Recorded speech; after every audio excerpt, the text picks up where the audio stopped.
Nasib guru honorer terus diperjuangkan untuk meningkatkan kesejahteraannya, mulai dari adanya tambahan honor mengajar serta pengangkatan sebagai PNS.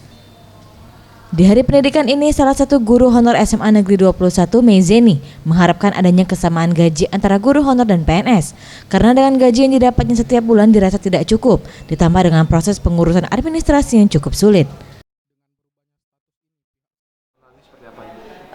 Ke depan ini kebetulan di Hari Pendidikan Nasional ini yang kami harapkan semoga guru-guru honor yang ada di Sumatera Selatan maupun di Indonesia itu disejahterakan.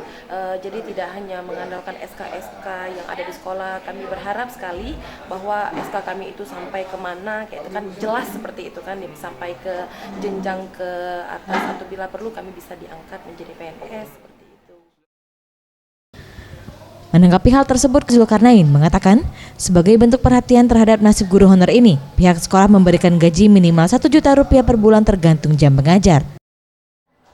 Kita kasih uang transport 12.500 sekali datang. Jadi kalau ada misalnya dari PSG, itu sudah tambahan bagi mereka. Sehingga rata-rata guru honor di sini sudah dapat di atas 1 juta. Ya, jadi sudah sangat lebih dari kawan-kawan. Untuk total guru honor yang berada di SMA Negeri 21 berjumlah 25 orang yang masih menunggu kejelasan nasib ke depannya. Tim Liputan Sriwijaya TV.